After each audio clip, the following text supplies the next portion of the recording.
Zaldrizes buzdaris gosdau.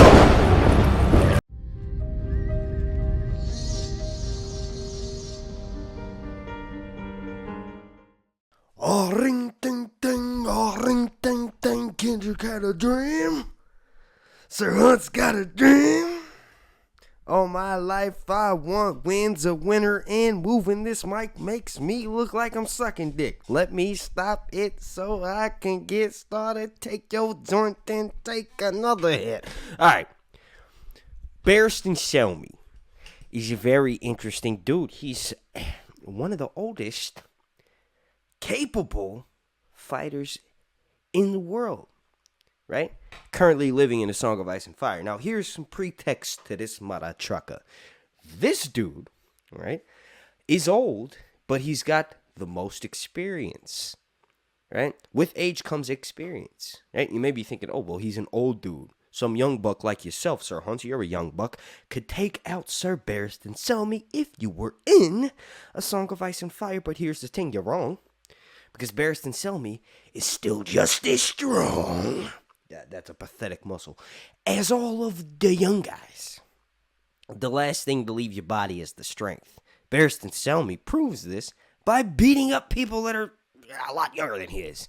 Alright, so in this video, I'm going to be doing the Wins a Winner Barristan Selmy sample chapter. Like with all of these videos, the sample chapter may not actually look like how it does while I'm reading it, but it is still the closest thing we have to Wins a Winner, so let's jump right into it. Alright, so let's do this. Like with all of these, they are found on GitHub. Just go to Google, type in Wins a Winner sample chapter, and it's the GitHub link. It's like the first or second one that pops up.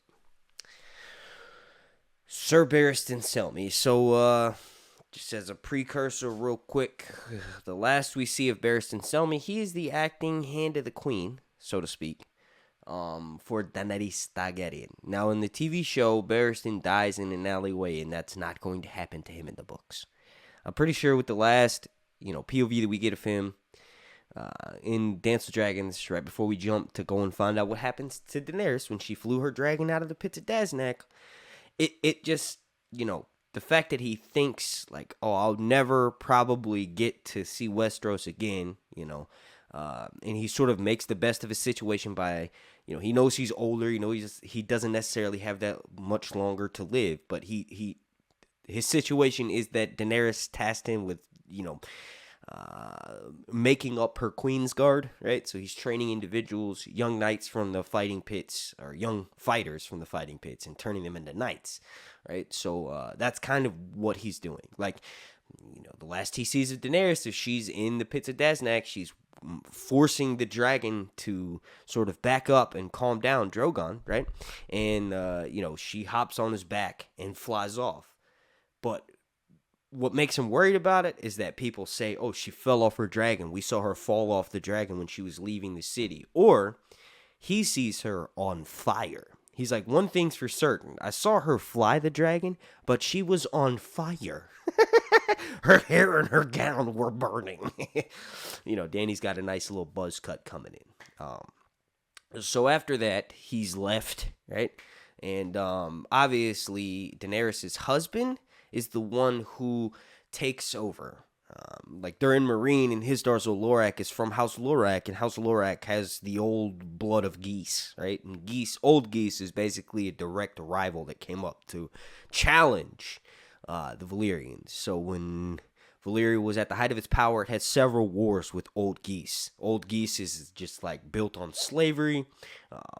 House Lorak is from old geese, and his Darzel Lorak traces his blood from there. So it's like the Lannisters or the Targaryens or the Baratheons. Not so much the Baratheons, but House Durrandon, right? They can trace their back for many, many centuries, thousands of years to an ancient line of kings, right? So that's what is going on with his Darzel Lorak. So when Daenerys leaves, she's already married Hisdar. Hisdar's her king, so he sort of takes over. Barristan is still the queen's guard, but he's somewhat acting as the hand of the queen, right? So he finds out that there's, something was fishy was happening at the pits at Dasnak. So he uncovers this great harpy lie and basically ends up besting 2 fighters and then putting his Zarlorak in prison.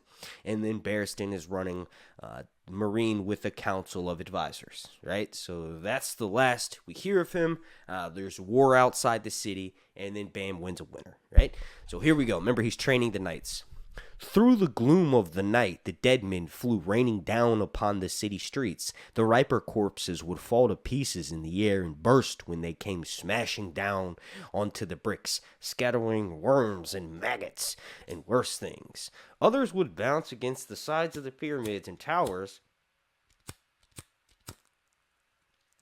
leaving smears of blood and gore to mark the places where they'd struck. Huge as they were, the youngest trebuchets did not have the range to throw their grisly burdens deep into the city. Most of the dead were landing just inside the walls, or slamming barbicans, parapets, and defensive towers. So bodies are raining down, like literally. Let the bodies hit the floor. Let the bodies hit the floor. Let the bodies hit the floor. Yeah, I should have started a metal band. With the 6 sisters arrayed in a rough crescent around Meereen, every part of the city was being struck, save only the river districts to the north. No trebuchet could throw across the width of the Skazadan. Now, the 6 sisters are these massive trebuchets that are being built by the old slaver cities, specifically Astapor, and the cities that Daenerys left not completely sacked and burned. They've all teamed up and they're outside the walls of Meereen. And now that Daenerys has left, they want to take back Meereen because Meereen is theirs. Daenerys has successfully put a stop to the slave trade, and part of the marriage pact that she made with Hisdar Zolorik was to sort of allow it, right? You kind of have to allow it somewhat, right? It's like Tyrion's plan in the show is they have 7 years to phase out slavery or some nonsense that they came up with for the TV show, but really, it's like, no, like George's world is so massive, like there's too many rules in it, in the books for that to happen. You can't just have some random, like Tyrion might do something similar to that, wins a winter to get her out of the situation, but nowhere near to the level of like, oh, he's treating with all of these great ancient slaving families. He's a dang little person. They don't respect that. He's not going to be able to walk up to them and be like 7 years, y'all can continue to do this. No, it's not how it's going to, the only thing that's going to get them to stop is that you kill them. So anyway, they're basically, Daenerys' dragons have been unleashed upon the city, right? And you got, and we'll find out in the sample chapter, but Viserion has made his lair in one of the pyramids. Same with Rhaegal, right? One of the pyramids, remember we saw Daenerys in the pyramid on the TV show, but the pyramid of Meereen, it's not just one, it's several. There's like multiple pyramids, and each one of those pyramids has a great house. So you have the Pyramid of Lorak, right? And all these other great houses in Meereen, and a lot of everybody pretty much in those pyramids were direct opposition to Daenerys, even though she was sort of playing it cool with them, and like they had like an unspoken or it was semi-spoken peace. They were secretly running this organization known as the Harpies, the Sons of the Harpies, and they were going out and killing Daenerys' unsullied and freemen. So it's like the unspoken peace isn't really that legitimate, but basically, like Daenerys is told by Daario, all of your enemies are in all of these fucking pyramids around. Why don't you go burn them? And then this will stop. Like, the Harpies will stop. And although sounds like a terrible idea at first, you got to realize Daenerys wants something for the people of Meereen, for the people of, Slavers Bay, all of those cities, right? That they'll never be able to get without wiping out 60% of the population, if not more, right? That's the only way to accomplish the goal that she has set in her mind. So hopefully she realizes that and goes back to Westeros where she's needed, right? She needs to marry Aegon, her nephew. Technically, Aegon would be her nephew. You just didn't know if I was talking about Jon Snow or Fagon, because Jon Snow, his name, probably is Aegon in the books. You can entertain some other ones. Like, I thought his name would be cool if they named him Heras, because Jon will have to do a bunch of conciliating, and he did conciliating at the wall with letting the wildlings south. But she needs to just get back home, right? So anyway, a small mercy that, thought Barristan Selmy as he rode into the market square inside Meereen's great western gate. When Daenerys had taken the city, they had broken through the same gate with the huge battering ram called Jozo's Cock, made from the mast of a ship. Used to be one of Daenerys's only shipmaster. Let me continue on. I'm gonna get sidetracked every three fucking words. Jozo's Cock, made from the mast of a ship. The great masters and their slave soldiers had met the attackers here, and the fighting had raged through the surrounding streets for hours. By the time the city finally fell, hundreds of dead and dying had littered the square. Now, once again, the market was a scene of carnage, though these dead came riding the pale mare. By day, Meereen's brick streets showed 100 hues.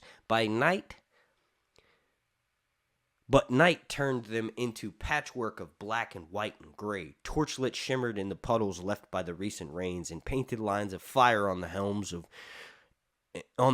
and greaves and breastplates of men. Sir Barristan Selmy rode past him. So just real quick, the pale mare is this disease that's come into Meereen, and it's wiped out a lot of the inhabitants of Meereen. Also, it's wreaking havoc in the slavers' camp. So the dudes that are outside the walls of Meereen using the Six Sisters, the trebuchets, to launch dead bodies filled with the pale mare into the city. They're trying to get everybody sick so they all die. That's one way to sack a city or to lay siege to it. But here's the thing. The siegers, or the ones doing the sieging, not the ones being besieged, but the siegers and the siegees all have the pale mare, so everybody gonna die unless fire comes through and cleanses, right? You burn all the infected, isolate the population. Even if you've had a small amount of contact with the infected, you gotta get burned. That's the only way to stop the disease, but that's not going to happen. So, anyway, Sir Barristan Selmy rode past them slowly. The old knight wore the armor his queen had given him, a suit of white enameled steel, inlaid and chased with gold. The cloak that streamed from his shoulders was as white as winter snow, and as was the shield slung from his saddle. Beneath him was the queen's own mount, the silver mare Khal Drogo had given her upon their wedding day.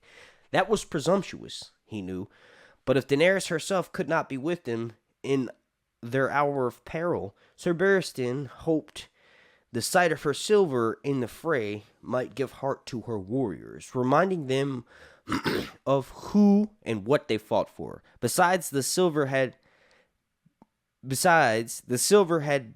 been years in the company of the Queen's dragons and had grown accustomed to the sight and scent of them. That was not something that could be said for the horses of their foes. Now, this is interesting. Barristan is basically wearing Daenerys' underwear while she's out of town. Or, okay, to be fair, smelling them and, tagging, pulling, giving a little tug to the tree. I've done that a few times when my girlfriend's gone. But listen here. It's a good idea. It's a really good idea to do that because it shows faithfulness, like you're not going out and getting some strange, No, seriously, but it's a genius move. Like, obviously, the silver is not something that was shown heavily on the TV show, but in the books it means a lot more. Daenerys rides this horse through all of the books, right? Specifically, there's a moment in A Dance with Dragons where Daenerys is riding her silver mare and she goes out to the streets of Meereen and she starts treating with the sick and infected. The people who have the pale mare, Daenerys starts helping them. She feeds them, she cleans them up, she starts burning bodies, like she helps clean up stuff and pile, gives food and all these good things. And like, guess what? The silver mare is seen with her while she's doing that.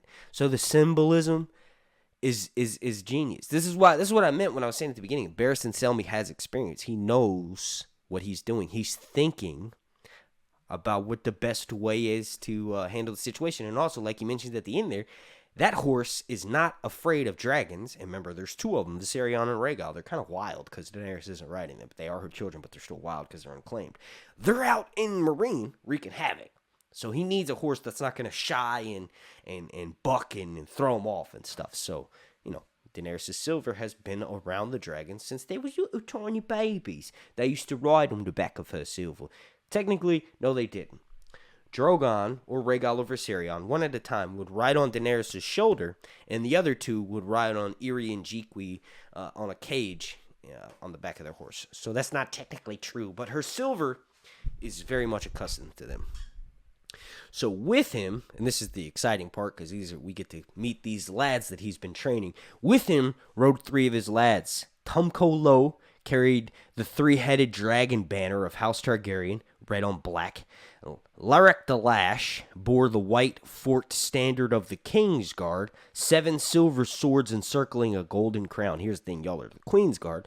And then to the Red Lamb, Selmy had given a great silver-banded war horn to sound commands across the battlefield. His other boys remained at the Great Pyramid. They would fight another day or not at all. Not every squire was meant to be a knight. It was the hour of the wolf, the longest, darkest hour of the night. For many of the men who had assembled in the market square, it would be the last night of their lives. So the Red Lamb, Tomko Lo, and Larek the Lash, right?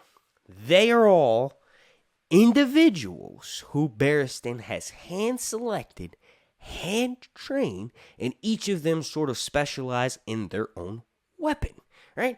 So, for instance, I can't remember all of them, and I think it's going to be discussed here. Larek the Lash, I believe, fights with a whip. And even though knights in Westeros, really everybody in Westeros, does not fight with the whip, Beric realizes that he's extremely talented with it. And if he was cross-trained in, say, knights, knights in arms, right? Knights in armament of the fighting style of Westeros, combine that with the pit fighting style of the whip, Larek the Lash is a very formidable foe. If I'm not mistaken, Tumco Lo is the one who's the most skilled. But yeah, Barristan has a team of killers and savages with him, and they got the Warhorn too. So that's really exciting. In Lord of the Rings, Warhorns mean a lot. There's Boromir's. Oh man, I'm gonna mess this up. But there's a Warhorn that is destroyed, cloven in two, and also Warhorns in Lord of the Rings are used like to scare individuals or to rally forces. They don't necessarily have that same power in A Song of Ice and Fire. They have actually greater power, right? It's just not all that common. You have two different ones that I can think of off the top of my head. Dragonbinder, which is literally in the books right now. It's in the possession of Victarion, and he's going to use it to try to bind a dragon to his will, right? There's no horn in the main Lord of the Rings story that can do that. There is one in Legendarium, I believe, in Silmarillion, but I haven't finished Silmarillion yet. I have, but I haven't really read it at all because I've only read it once, right? But anyway, there's also, aside from Dragonbinder in A Song of Ice and Fire, there's also the Horn of freaking Winter, which can bring down a 700-foot wall like it ain't nothing. It might be real, might not. It probably is. It's just lost and forgotten. In a horn that big, it's going to be massive. So the horns in Song of Ice and Fire are pretty cool too. But anyway, beneath the towering brick facade of Meereen's ancient slave exchange, 5,000 unsullied were drawn. Is this recording? Can you imagine if this hadn't been recording the whole time? Let me change the look of this a bit. So we'll do this. Let's turn this off. Let's make this window capture full screen. Transfer to stretch to screen. Let's move me down here. There we go. Just so, if you are watching this and you don't get bored. They stood as still as they had been carved of stone, each with his 3 spears, short sword, and shield. Torchlight winked off the spikes of their bronze helms and bathed the smooth-cheeked faces beneath. When a body came spinning down amongst them, the eunuchs simply stepped aside. Unsullied are badass. They aren't afraid of zombies. Taking just as many steps as were required, then closing ranks again. They were all afoot, even the officers. Grey Worm was first. Tarbonagana that's his name in Valyrian. Grey Worm first and foremost, marked by the 3 spikes on his helm. Now, here's the thing. They're wearing helmets, which means they may not necessarily have full range of motion to do that. How the hell are they watching out for these corpses? Like, just slightly stepping aside to avoid them at the last second and then closing rings. How are they able to do this, George? Are they wargs? Are they warging birds up in the sky and then telecommunicating the message to all the other dang Unsullied? No, I figured it out. They've got shiny armor, copper armors, and when the dang body's getting close, they can see it, and then they just move aside. It's you know, a lot of the characters in the Song of Ice and Fire have swagger and they have style, and that's what makes the Song of Ice and Fire book so good. They're like, yo, Barristan's coming, our boy Barristan's coming. You guys ready to do the thing? All right, everybody, we shined our shields extra bright, so get ready, because, you know, they want to put on a show for Barristan. That's their boy, it's their homie, right? You know, so they're like, all right, boys, you ready? There's a body coming. And they just tap one another, and they go, move to the left, because not every single one of them, you know, got the memo to shine up they armor that sharp. Just kidding. The Storm Crows had assembled beneath the merchant's arcade, fronting on the southern side of the square, where the arches gave the Storm Crows is secretly Euron. Dario Naharis, his sellsword company. It's called the Storm Crows. The Storm Crows, which is a lot of the reasons why you connect the crow to Euron, the crow's eye, Euron, crow's eye, right? Crows, ravens, Blood Raven. Euron used to be a pupil of Blood Raven, which is why he has the crow's eye banner. It's complicated. All crows are liars is a saying that's manipulated or that's repeated in the Song of Ice and Fire fandom. Like Dario does certain things, like dye his beard. He's kind of mysterious. He's got a lot of like swagger, like I mentioned, that Daenerys likes. A lot of characters are pretending to be other characters. Like when Daenerys first meets Barristan Selmy, he's pretending to be this other dude until he reveals his true identity. Jorah is secretly, stealing the information, or like spying on Daenerys and sending information to her. So like there's a lot of treachery involved. So people are like, oh yeah, this character, Dario might secretly be Euron, right? But really, Dario is probably just this swaggy sellsword dude. But the Storm Crows, right? So, Storm is coming. Euron says, I'm like the last storm, I'm the greatest storm, or whatever. Does he say that in the books? I don't know. It's besides the point, right? But Euron is... the symbolism between him and Stormcrow is there, so that's one of the reasons why people say Dario's secretly Euron. But here's the thing: Euron is halfway around the world outside of Old Town right now, so how could he be with Daenerys? It's just not possible. Technically, Dario is a captive of the slavers. I don't know if he gets back, like with Daenerys' party, but the Stormcrows are about to go fighting. That's his sellsword company. Also, Gandalf in Lord of the Rings is called the Stormcrow because he goes around bringing bad tidings. He's letting everyone know, hey, war's coming, and he's not delivering great news. So he's called a Stormcrow. So I think traditionally there would be a crow that you'd see before storm came, and that crow would be like the bearer of bad news, because if you see that one crow, like, the storm's coming. And storms back in the day and still now are a massive deal if you aren't prepared for them. So yeah, I don't know.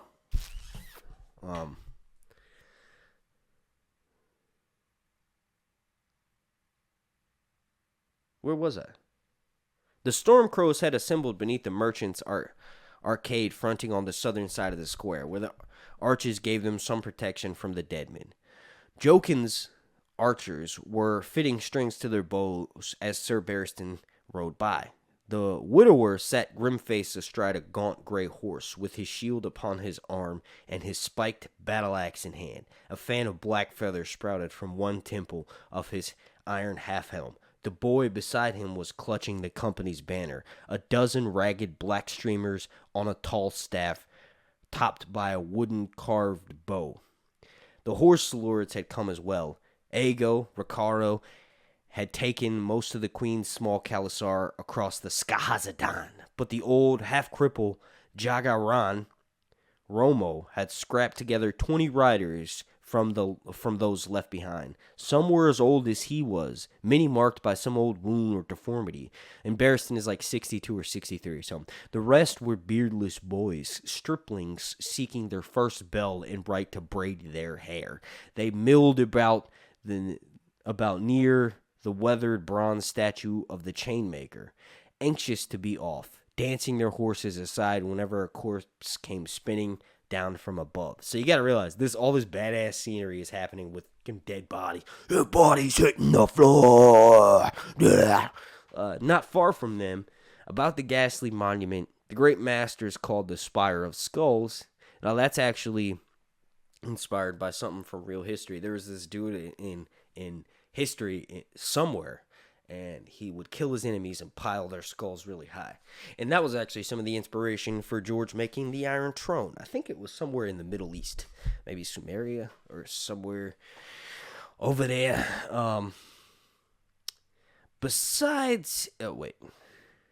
Spire of Skulls. Several hundred pit fighters had gathered. Selmy saw the spotted cat amongst them. Besides him stood fearless Ithok, and elsewhere, Sonara the she-snake. Now that's a tongue twister. Say that 10 times fast. Sonara the she-snake. Sonara the she-snake. Sonara she-snake. Sonara she-snake. Maybe it's not as hard as I think.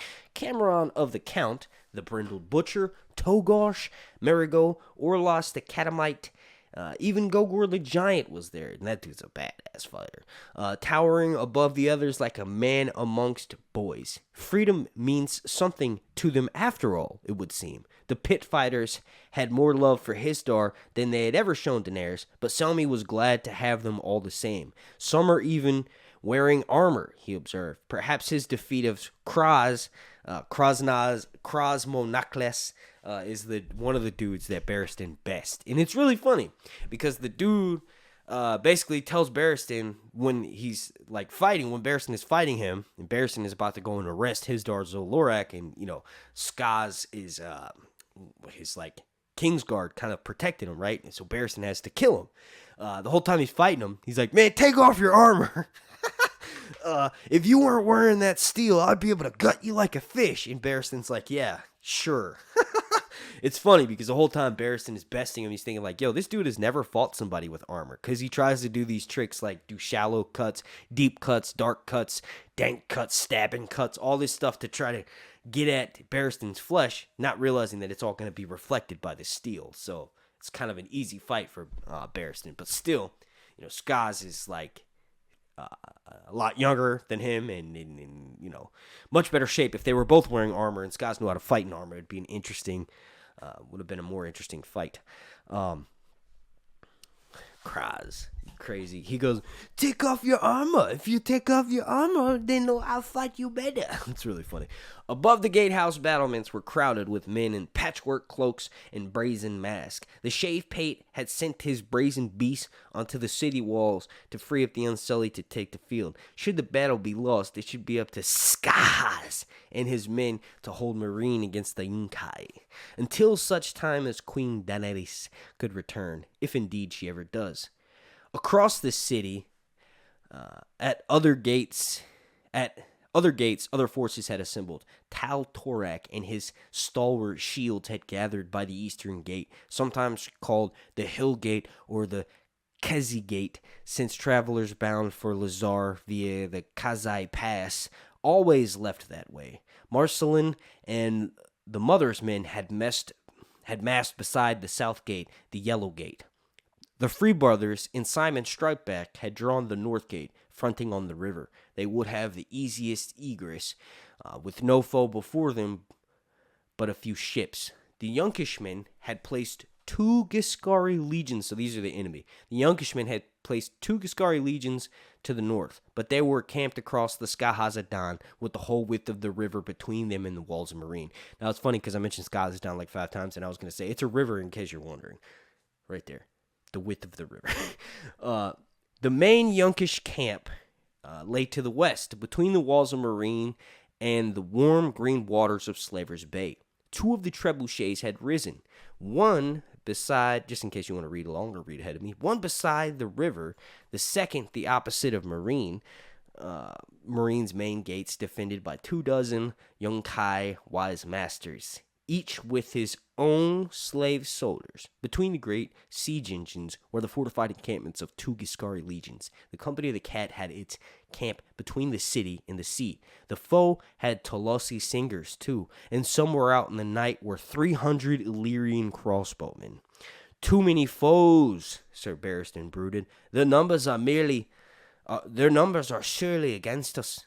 This attack went against all of the old knight's instincts. Marine's walls were thick and strong. Inside those walls, the defenders enjoyed every advantage. Yet he had no choice but to lead his men into the teeth of the youngish siege lines against foes of vastly greater strength. The White Bull. So, that's Gerald Hightower's nickname. The White Bull would have called it folly. He would have warned Barristan against trusting sellswords too. This is what it has come to, my queen, Sir Barristan thought. Our fate hinges upon a sellsword's greed. Your city, your people, our lives. Your people, our lives. The tattered prince holds us all in his blood-stained hands. I don't know why. Even if their best hope proved to be forlorn, Selmy knew that he had no other choice. He might have held Marine for years against the Yunkai, but he could not hold it for even a moon's turn with the pale mare galloping through its streets. So Barristan is forced into this situation. A huss fell across the market square. The old knight and his banner bearers rode up towards the gatehouse. Selmy could hear the murmur of countless voices, the sound of horses blowing.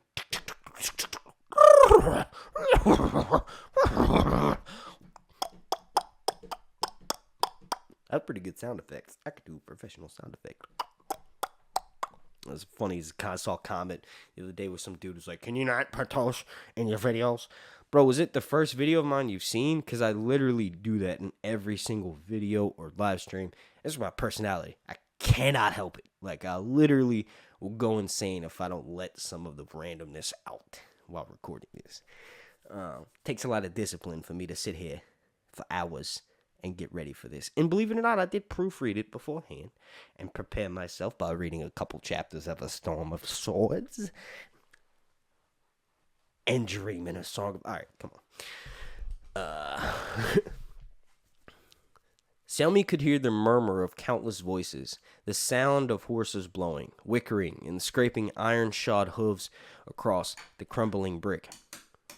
The faint clatter of sword and shield.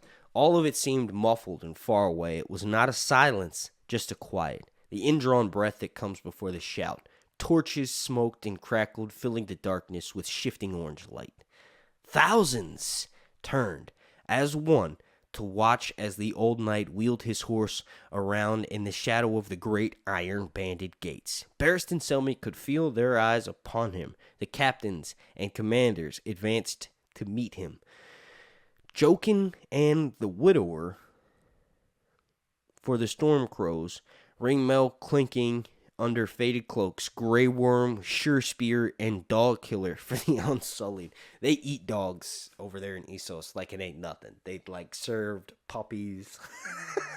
They serve unborn cooked puppies on a stick like it's crazy. For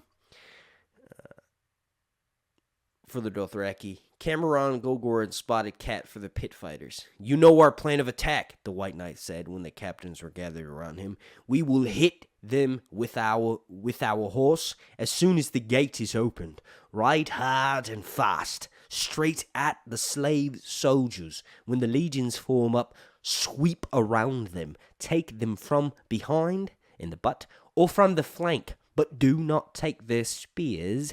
Remember your objectives. "The trebuchet," said the widower. "The one the young Kai call Harridan. Take it, topple it, or burn it." Jokin nodded. "Feather as many of the nobles as we can, and burn their tents, the big ones, the pavilions." "Kill many men," said Rommel. "Take no slaves." The Dothraki are Russian. "Kill many men," said Rommel.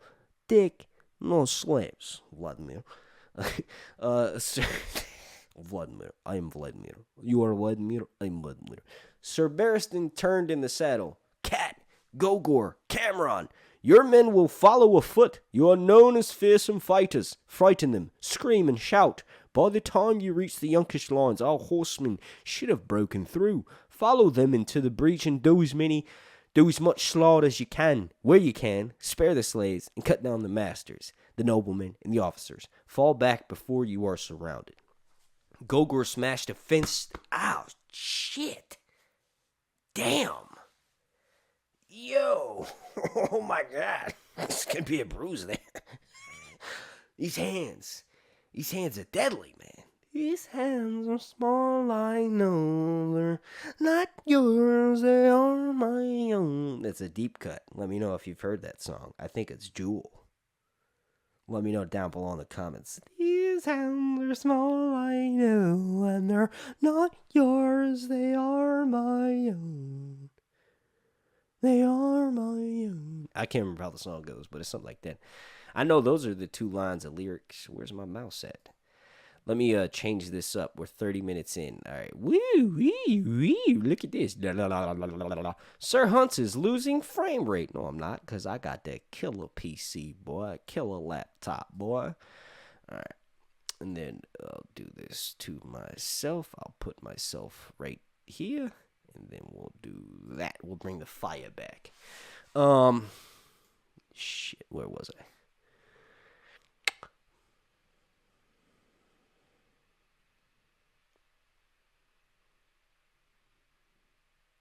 Gogor smashed a fist against his chest.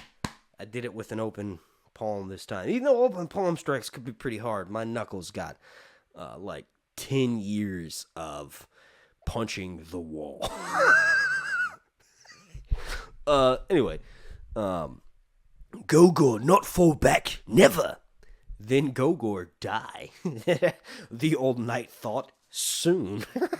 Gogor die soon. It's funny because he's intentionally leaving out words to try to sound like the savage that is Gogor the Giant. But this was not the time nor place for that argument. George often makes really tall and big people stupid. You got Small Paul at the wall, who's like literally the village idiot. Gentle as all can be, right? Village idiot level. Hodor. I don't even need to say, I can talk about my boy Hodor, but come on. All he says is Hodor. It's obvious. Oh yeah, by the way, people are like saying that Dan and Dave, the way they did Hodor holding the door for Breanne and Mira to escape Bloodraven's cave when the whites are coming through, he kind of already did that. So Dan and Dave, I think Dan and Dave, George actually said Dan and Dave's version of it was better than what he had written, or was coming up with, and he's obviously probably changed it now because that was years ago. But what I'm getting at here is Hodor has a very similar moment. When Breanne is trapped in the crypts underneath Winterfell, when Theon takes over the castle. Remember, Theon has to go get the Miller's boys. I just did the Theon sample chapter. Was 2 hours. Who knows how long this one will be, but that was 2 hours. Go watch it. It's already up on Patreon. It'll be on YouTube after this one. But yeah, Hodor has to, when Breanne and Rickon and Mira and Asha and Jojen are all Breanne are leaving the crypts underneath. Hodor holds this door with all his strength to push it open, and he says, Hodor, right? But he kind of does what he did on the TV show in season 6, and I read Clash of Kings, in A Storm of Swords rather, a bunch of times. And I just kind of miss that. Like, I know he does that to let them out from the crypts of Winterfell, but I just I just run right past it in my mind or listen right through it on the audiobooks, It's kind of interesting. But anyway, George thinks that tall, strong people are often unintelligent. Damn, I got a bunch of stomach acid creeping up. Haven't been keeping up with my damn kombuchas.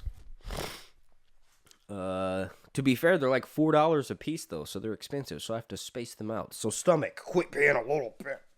Stomach, stop being a little bitch.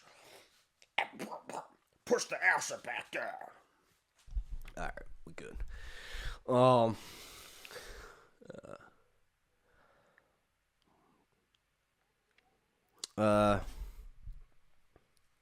These attacks should distract the young Kai long enough for Grey Worm to march the Unsullied out the gate and form up.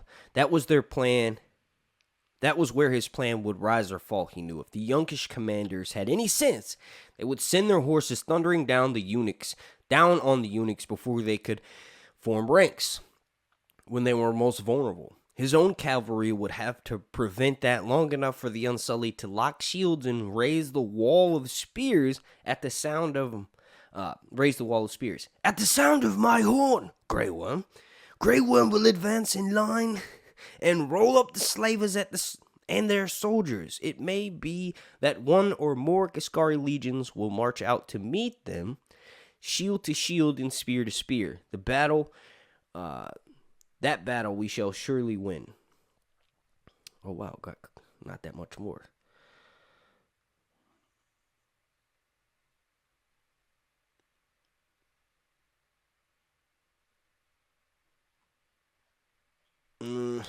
Where was I? This one hears, said Grey Worm. It shall be as you say.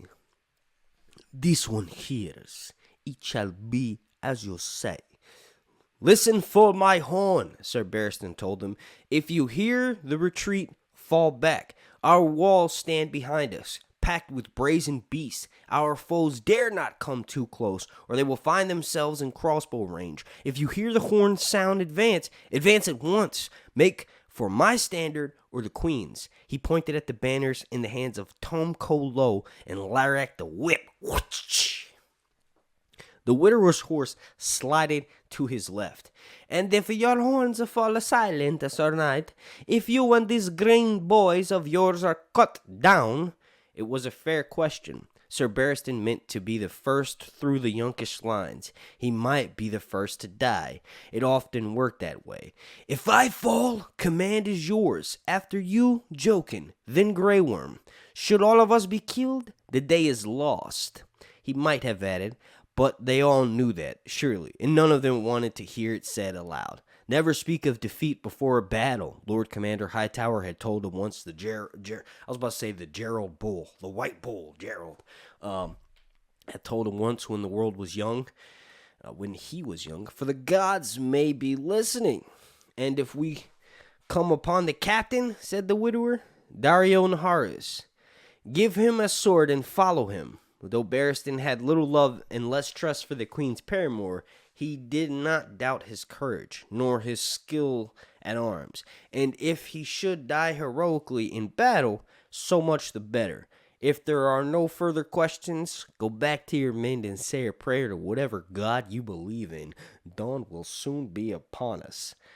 A red dawn, said Jokin of the storm clothes. We got our storm clothes on. We got our jackets on. A dragon dawn, thought Barristan Selmy. Farted Barristan Selmy. Barristan farted as he rode away. He's an old man. He's eating his prunes.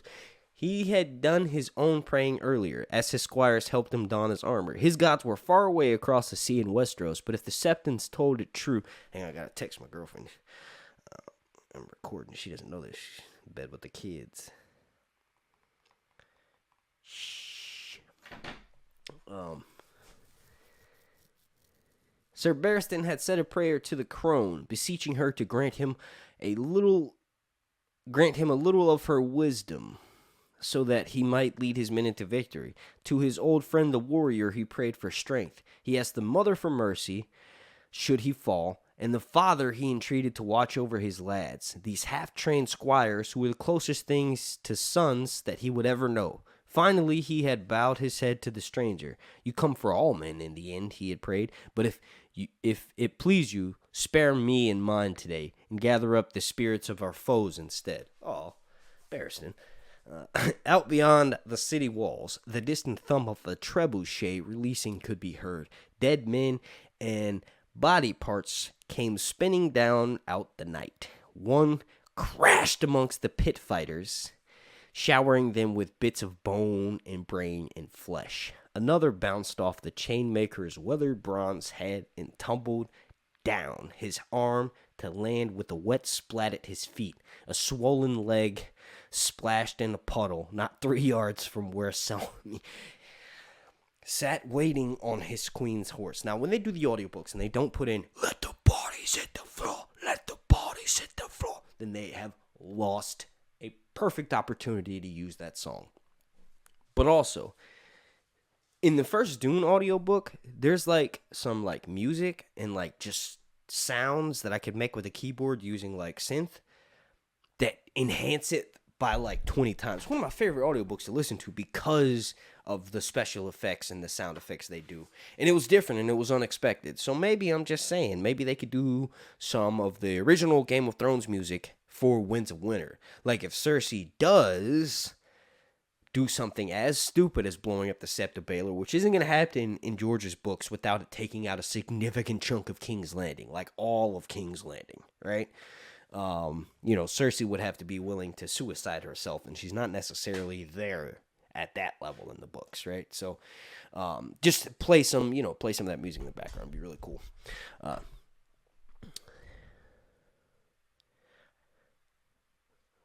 The pale mare, murmured Tumco low. His voice was thick, his eyes dark, shining in his black face. Then he said something in the tongue of Basculus Isles that might have been a prayer. He fears the pale mare more than he fears our foes, Sir Barristan realized. His other lads were frightened too, brave as they might be. No one was blooded yet. Except for they probably have killed someone before, so yes, they were bloodied. They just haven't been bloodied in the sense of wearing armor, standing still, waiting to die, as opposed to they just had to fight for their life. So yes, they've been blooded, Barristan. He wheeled his silver mare about. Gather around me, men. When they edged their horses closer, he said, I know what you're feeling. I have the same myself. 100 times. Your breath is coming faster than it should. In your belly, a knot of fear coils like a cold black worm. You feel as though you need to empty your bladder. Do it. Go take a poo in the bushes. Maybe move your bowels. Your mouth is dry as the sands of Dorne. It's cottonmouth. What if you shame yourself out there, you wonder? What if you forget all your training? You'll yearn to be a hero, but deep down inside you fear you might be craven. Well, I'm telling you, vote for Barristan. Every boy feels the same way on the eve of battle. Grown men as well. Those storm crows over there are feeling the same thing down in their bellies. I just added that in. Soar the Dothraki. There is no shame in fear unless you let it master you. We all taste terror in our time. And like Ned Stark says, how are you supposed to know that you're brave unless you're afraid? Not verbatim.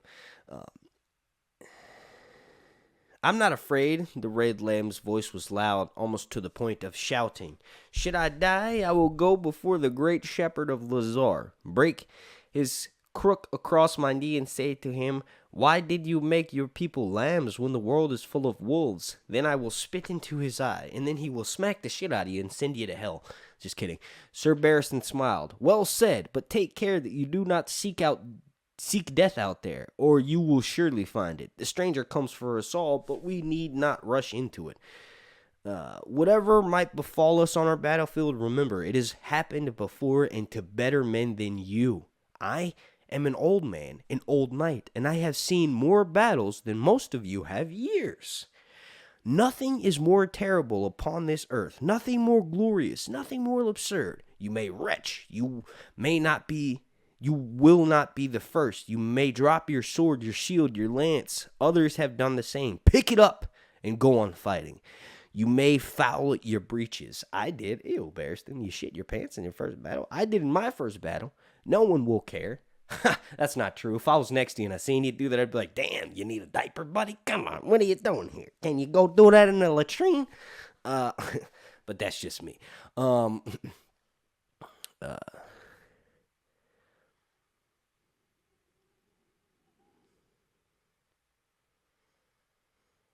All battlefields smell of You may cry out for your mother. Pray to gods you thought you'd forgotten. Howl obscenities you never dreamed would pass your lips. All of this has happened too. Some men, we get it, Barristan. It's about to go down. Expect the unexpected.